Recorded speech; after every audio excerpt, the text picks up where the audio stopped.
देखिए मेरे भाई, सबसे पहले आप लगातार से लगातार गलती कर रहे हैं, इसी कारण से आप टेक्नीशियन में मार खाए, इसी कारण से आप ग्रुप डी में मार खाए, और इस कारण से यदि आप इस गलती को नहीं सुधारते हैं तो अगला आने वाला एग्जाम में भी गलती एकदम डेफिनेटली करबे करिए। और मेरी बात को ध्यान सुनिएगा और समझिएगा, आप लोग गलती बार बार यही कर रहे हैं, इसी कारण से आपका 30 साल उम्र हो गया, 32 साल उम्र हो गया और अभी तक आपका सिलेक्शन नहीं हो पाया। आप महा गलती मेरे भाई यहाँ कर रहे हैं। अच्छा, हम भी सिलेक्शन लिए हैं तो मुझे पता, ठीक है, मैंने भी जैसे तरीका को फॉलो किया, मैं वही तरीका आपको बताने जा रहा हूं। जब तक ले आपका ये सेक्शन नहीं सुधरेगा, भुला जाइए कि आपका सिलेक्शन कभी होने वाला है। आप जिंदगी भर तैयारी करते रह जाएंगे, चाहे वो ग्रुप डी का हो, चाहे टेक्नीशियन का हो, चाहे एएलपी का हो, चाहे कोई भी स्टेट एग्जाम का हो। कोई टीचर, मैं सबसे बड़ा बात बोल रहा हूं, कोई टीचर के पढ़ाने से आपका सिलेक्शन नहीं होने वाला, नहीं होगा मेरे भाई। पूरा पढ़िए, समझिए, कंसेप्ट लीजिए ताकि दिमाग काम करे आपका। नहीं तो बस रट्टा मार के वो नहीं पूछ रहा, नॉर्मल क्वेश्चन नहीं पूछ रहा, कंसेप्चुअल क्वेश्चन पूछ रहा, ठीक है। रट्टा मार के आप सोचेंगे एग्जाम ले निकाल रेलवे का, तब गलत फहमी आप जी रहे हैं, ठीक है। टेक्नीशियन हो, ग्रुप डी हो, एनटीपीसी हो, एएलपी हो, सबका कट ऑफ आसमान छूड़ा। रेलवे में नौकरी लेना बड़ी कठिन होते जा रहा है। आधा घंटा डेली प्रॉपर तरीके से करंट अफेयर से काम करिए, नहीं तो आपको आगे पछताने का मौका मिलेगा, डेफिनेटली मिलेगा। और ऐसे तैयारी करते रहिएगा, 21 सालों में बढ़ते जाएगा। डेली इंतजार करेगा कि रेलवे का कब मामला सुधरेगा, कब रेलवे का केस फाइनल होगा, कब रिजल्ट आएगा, क्या कट ऑफ जाएगा, इसी के सोच में रहिएगा, उम्र बर्बाद चलते जाएगा, ठीक है। तो ये सब काम नहीं करना है मेरे भाई। आपका एग्जाम कब होगा, आरआरबी ग्रुप डी का एग्जाम कब होगा ये समझते हैं, ठीक है। एग्जाम कब होगा ये समझते हैं। अभी चुपचाप ये समय है, अपने आप को समर्पित कर दीजिए एग्जाम को लेकर के, चाहे हम है नहीं तो एग्जाम है। लगातार पढ़िए, जब सब सोया रहेगा ना तो आपको जाके पढ़ना है, ठीक है, क्योंकि यही टाइम है जहां सब लोग सुस्त होंगे। और आप, हेलो दोस्तों, क्या हाल चाल है, कैसे हैं आप सभी लोग।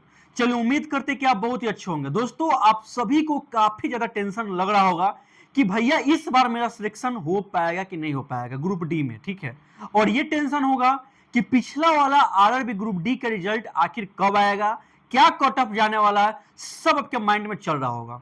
और तो मेरे भाई, आज की इस वीडियो में मैं आपको कुछ ऐसा स्ट्रेटजी बताऊंगा जिसको आप फॉलो करके मेरे भाई आप चाहेंगे तो अपना सिलेक्शन इस बार एकदम फिक्स कर सकते हैं। क्योंकि पिछले वाले जो एग्जाम हुआ था ना, उसमें काफी भाई को बहुत ज्यादा हेल्प हुआ। जैसा मैंने बताया उन्होंने वैसा किया और उनको उसके अनुसार रिजल्ट भी मेरे भाई मिलेगा। जब रिजल्ट आएगा तो आपको पता चल जाएगा।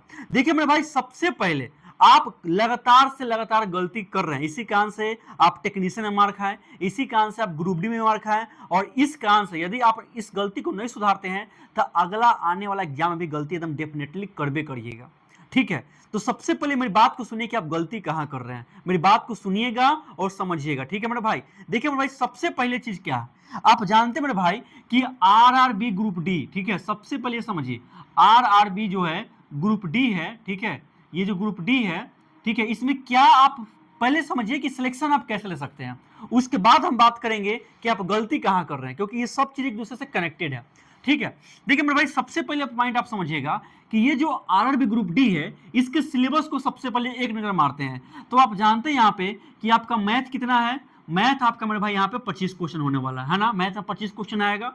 रीजनिंग कितना है तो बोलिएगा भैया रीजनिंग में भी 25 क्वेश्चन आने वाला है, ठीक है, बहुत अच्छा बात है। इसके बाद आप देखिएगा यहाँ पे, इसके बाद आएगा साइंस, तो साइंस कितना होने वाला है, सॉरी यहाँ पे रीजनिंग आपका 30 क्वेश्चन होगा, ठीक है, यहाँ पे कितना होगा 30 क्वेश्चन होगा। इसके बाद आएगा साइंस, साइंस में आपको कितना क्वेश्चन होगा तो 25 क्वेश्चन होगा। इसके बाद आएगा मेरे भाई जनरल अवेयरनेस, ठीक है, जनरल अवेयरनेस कहिए या इसको जीके कहिए, ये आपका आएगा 20 नंबर का, यही ना आएगा 20 नंबर का। अब देखिए मेरे भाई, पूरा का पूरा गेम यहीं पे है, पूरा का पूरा गेम यहीं पे है। और मेरी बात को ध्यान सुनिएगा और समझिएगा, आप लोग गलती बार बार यही कर रहे हैं, इसी कारण से आपका 30 साल उम्र हो गया, 32 साल उम्र हो गया और अभी तक आपका सिलेक्शन नहीं हो पाया। आप महा गलती मेरे भाई यहां कर रहे हैं। देखिए मेरे सबसे बड़ा पॉइंट क्या है कि आप जानते हैं कि मैथ 25 है और रीजनिंग 30 है। पूरे भारत में लाखों लोग एग्जाम देंगे, आप जानते हैं ना कि सबका तैयारी नहीं होता, सब केवल घूमेंगे फिरेंगे, पूरा पढ़ाई सही से नहीं करते हैं, केवल वो समझिए कि फॉर्म भरा के अपनी संख्या बढ़ा रहे हैं बस। उनका तैयारी उस लेवल का है नहीं कि उनका जॉब हो पाएगा। तैयारी लेना जो लड़का होता है ना, वो लगातार पढ़ाई करते करता है। जैसे कि आप सभी लोग अभी, जैसे कि एग्जाम नहीं हो रहा, पूरा एग्जाम ठंडा है, तो आप सभी लोग पूरी तरीके से भी डिस्ट्रैक्ट होंगे, पूरी तरीके से कंफ्यूज होंगे और अभी पढ़ाई अपना नहीं कर रहे होंगे। ये सबसे बड़ी गलतफहमी आपकी है, जो कि यहीं पे आप पीछे हो जाएंगे और जो लड़का तैयारी कर रहा है वहां पे आगे निकल जाएगा। देखिए भाई, सबसे पहले सिलेक्शन कैसे लेंगे, जो स्प्लिट होता है ना, चाहे हम भी सिलेक्शन लिए हैं तो मुझे पता है, ठीक है, मैंने भी जैसे तरीका को फॉलो किया, मैं वही तरीका आपको बताने जा रहा हूं। देखिए आप जानते हैं कि मैथ 25 है, रीजनिंग 30 है, टोटल यहाँ कितना क्वेश्चन है, टोटल यहाँ पे 55 क्वेश्चन है, टोटल यहाँ पे 55 क्वेश्चन है, टोटल 55 क्वेश्चन है। देखिए मेरे भाई, सिलेक्शन लेना है तो आपको सबसे पहले सोचना होगा कि आखिर मुझे कितना नंबर लाना है, कितना नंबर लाना है। तो आपके दिमाग में चला कि भैया हमें ज्यादा नहीं 80 नंबर टारगेट करना है, एकदम एक्यूरेसी के साथ में, बहुत अच्छी बात है। अब बताइए, यहां पे जो 55 क्वेश्चन आपके पास है मैथ रीजनिंग में, क्या इससे सुनहरा मौका कोई दूसरा होगा, बताइए, इससे अच्छा सुनहरा मौका कोई दूसरा होगा, पहले बताइए मेरे को, ये मेरे भाई गोल्डन चांस है, आप सबसे पहले नजर यहीं पर रखना है, गोल्डन चांस आपके लिए है, सुनहरा मौका है मैथ रीजनिंग में। जब तकले आपका ये सेक्शन नहीं सुधरेगा, भुला जाइए कि आपका सिलेक्शन कभी होने वाला है। आप जिंदगी भर तैयारी करते रह जाएंगे, चाहे वो ग्रुप डी का हो, चाहे टेक्नीशियन का हो, चाहे एएलपी का हो, चाहे कोई भी स्टेट एग्जाम का हो। ठीक है, क्योंकि जितने मेरे भाई बिहार तथा यूपी के हैं वो अपने आप में धुरंधर व्यक्ति हैं। मेरे बैच में भी अधिकांश लोग बिहार, यूपी तथा एमपी के हैं, इसलिए मैं बता रहा हूं। तो मेरे भाई मैथ और रीजनिंग पर एकदम जैसे मनो कमांड करना पड़ेगा। बहुत सारे भाई रीजनिंग में कमांड कर लेते हैं, 30 में सबका 28 आता है, 27 आता है, बहुत अच्छी बात है, लेकिन कोशिश करें कि 30 में 30 लाए, कोशिश करें कि 30 में 29 लाए, फिर भी 28 number is a good score. ये गुड स्कोर अपने आप में कहलाएगा। ठीक है, लेकिन मैथ में जो आप गलती किए थे ग्रुप डी में, मैथ में जो गलती किए थे टेक्नीशियन में, वो हल्का हल्का क्वेश्चन जो गलती किए थे, ये नहीं होना चाहिए मेरे भाई, ये बिल्कुल होना चाहिए। ठीक है, ये बताऊंगा कि कैसे मेंटेन करेंगे, उसके ऊपर भी मैं बात करूंगा, लेकिन मैथ में मेरे भाई आपको गलती नहीं करना है। 25 में 25 क्वेश्चन हम टारगेट करिए। आइए कैसे को मैं बताता हूं। देखिए मेरे भाई, आप डेली मैथ का सेट मारिए ना मेरे भाई, क्यों आप इतना परेशान हो रहे हैं? आप डेली सेट मारिए ना, जो ग्रुप डी का एग्जाम हुआ है उसको सेट मारिए, जो भी टेक्नीशियन का पेपर हुआ उसका सेट मारिए, जो भी एनटीपीसी का एग्जाम है उसका सेट मारिए। आप तो सबसे बड़ी गलती कर रहे हैं कि आप सेट नहीं मार रहे हैं। आपके दिमाग में बैठा गया है कि भैया हम तो ऑनलाइन टेस्ट मारेंगे, हाँ चाहे यहाँ चाहे इधर जाए उधर जाए ऑनलाइन टेस्ट मारेंगे। सबसे बड़ी गलत फहमी आप यही कर रहे हैं, आपके दिमाग में बैठ चुका है, यहीं पे आप गलती कर रहे हैं। माइनर टेस्ट पीवाई क्यों मारिए, ऑनलाइन मारना भी तो पीवाई क्यों मारिए, नया मत मारिए। पीवाई क्यू सबसे बेटर है, आप किसी का मारिए। ठीक है, किसी का उठा के मार सकते हैं, नहीं तो मेरे भाई जितने बिहार के मेरे भाई देख रहे हैं वो प्लेटफॉर्म किताब किन लेंगे, प्लेटफॉर्म किताब होता है, वो किताब किन लेंगे, उससे सब पीवाई को मिल जाएगा, आप वहां से मार सकते हैं। मैंने प्लेटफॉर्म का फॉलो किया था पूरी तरीके से, और वो वहीं से मैंने पूरी तरीके से ऑफलाइन वहां पे सेट मार रहे थे, ताकि हम अपनी गलती को कम कर सके।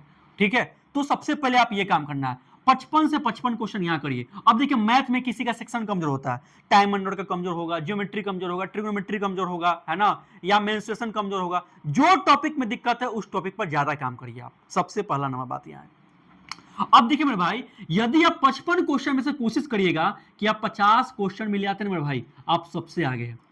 ठीक है, 50 क्वेश्चन मिल जाते हैं, 50 भी यदि आप सही कर लेते हैं तो आप सिलेक्शन की रेस में, सिलेक्शन की रेस में दौड़ रहे हैं। 50 क्वेश्चन में सही कर लिए तो टारगेट मेरे भाई यहां इसे करना है। अब बताइए साइंस यहां है, साइंस कितना है, 25 क्वेश्चन आएगा साइंस का। अब देखिए साइंस में पूरा गोलमाल होता है। आप लोगों के दिमाग में ना एक मानसिकता बैठ गया, क्या मानसिकता बैठा है कि हम जो पढ़ेंगे टीचर से पढ़ेंगे, चाहे दुनिया भर के टीचर यूट्यूब भरा हुआ है, आपके मन में गलत फहमी बैठा है कि इस टीचर से पढ़ेंगे उस टीचर से पढ़ेंगे, तो यही आपकी सबसे बड़ी गलत फहमी है मेरे भाई। कोई टीचर, मैं सबसे बड़ा बात बोल रहा हूं, कोई टीचर के पढ़ाने से आपका सिलेक्शन नहीं होने वाला, नहीं होगा मेरे भाई। टीचर केवल आपको डायरेक्शन देगा, मेहनत आपको ही करना पड़ेगा। और सबसे अच्छा उपाय है एनसीईआरटी। अभी तो क्लास 9 का एनसीईआरटी पूरी तरीके से चेंज किया है, मैंने बताया कैसे कैसे क्या करना है, जाके देख लीजिएगा यदि उस वीडियो को नहीं देखे होंगे तो। लेकिन आप एनसीईआरटी को फॉलो करिए। और एक बात और बताते हैं, पूरा के पूरा साइंस का 1 शॉर्ट वीडियो मैंने यूट्यूब पर डाला हुआ, केमिस्ट्री पूरा डाल दिए हैं, बायोलॉजी का डला रहा है, पूरा पढ़िए, प्रॉपर उसका नोट्स बनाइए। एनसीईआरटी का पूरा पॉइंट बाय पॉइंट मेरे भाई उसको गहे गहे हाईलाइट करके दिमाग में सेट कर लीजिए। वो किताब नहीं, किताब आपके दिमाग में ना मेरे भाई किताब चलना चाहिए, छप जाना चाहिए।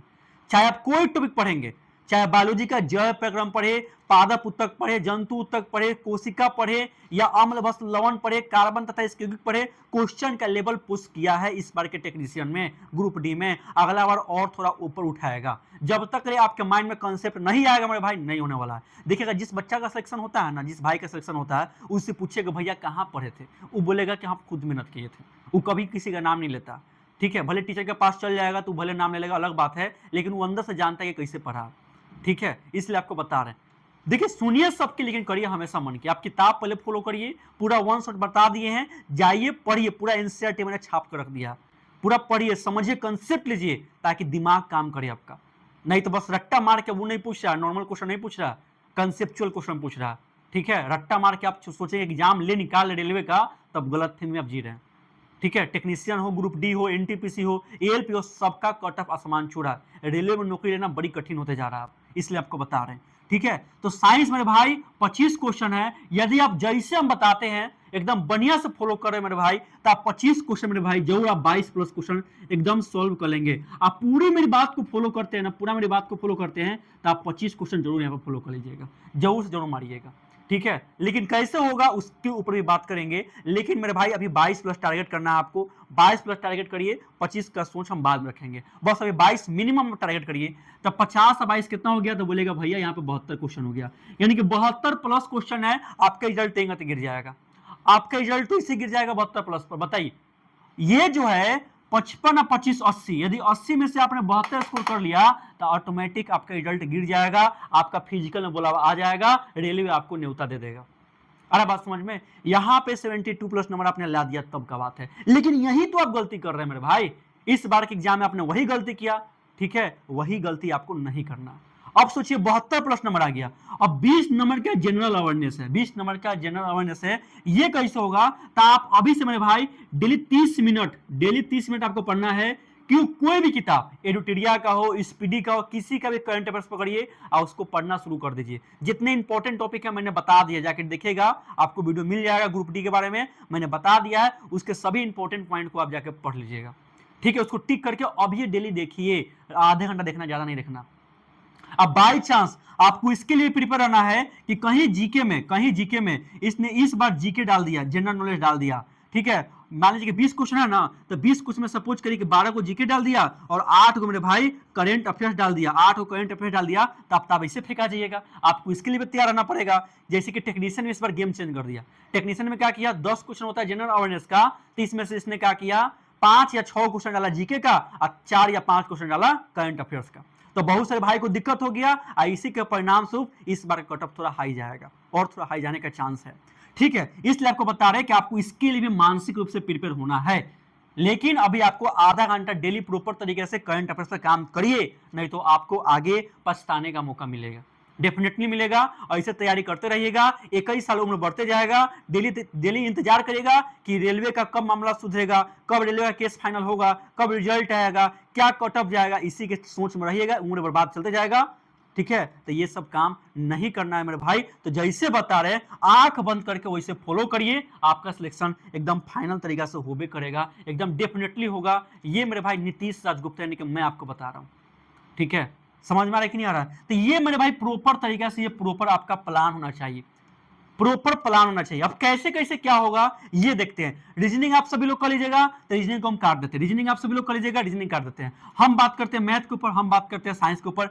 जनरल नॉलेज मैंने बता दिया, टॉपिक बता दिए हैं, आपको करंट अफेयर्स पढ़ना है, किसका, किसी भी किताब का फॉलो कर सकते हैं, एडुटेरिया का हो या स्पीडी का हो, जिसका मन करे उसका फॉलो करिए। हम बात करते हैं मेरे भाई किसके बारे में, जीके के बारे में मैं आपको बताऊंगा। जीके के बारे में अभी मैं आपको बताऊंगा अगले मंथ में, क्योंकि एग्जाम अभी होने वाला नहीं, ठीक है, बताते एग्जाम कब होगा आपको। लेकिन सबसे पहले बात करते हैं कि आखिर आप मैथ और साइंस कैसे काम करेंगे।